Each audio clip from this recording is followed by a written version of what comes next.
stepping forward on the path of love. So what's crucial to understand is that love itself is an experience. And it's almost like you could say that this experience doesn't necessarily need to be positive, as many people understand.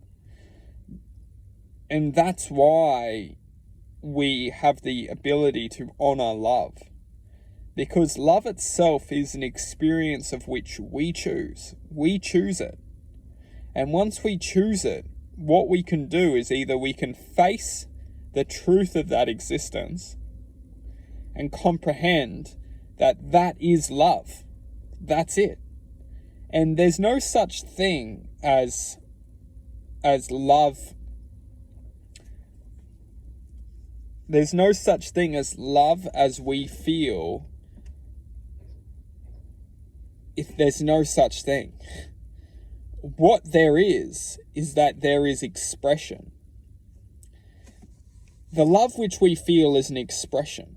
It's an expression of which we exist within. And this is where a lot of us, we get confused in life, is that we feel that love should be a certain way.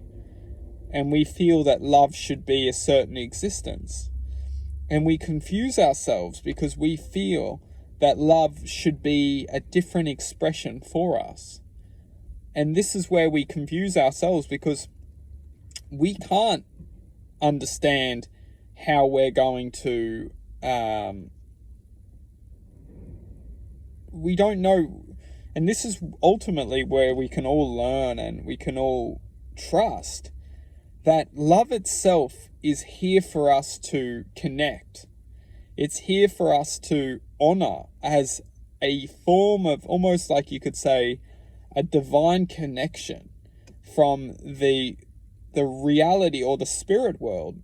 And the spirit world is in essence an existence of frequency, or an existence of light, which can't be infected with the hurt which we feel, the pain, the suffering, the anger, the frustration.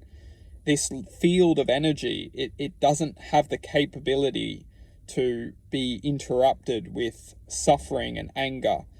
It's this reality, it's this density of energy or speed of energy which can manifest this anger, frustration, hatred, doubt.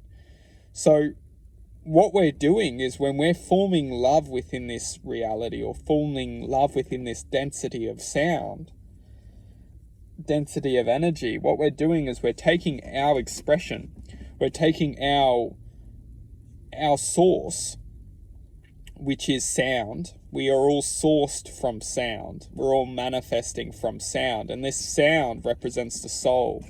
This sound represents the true self.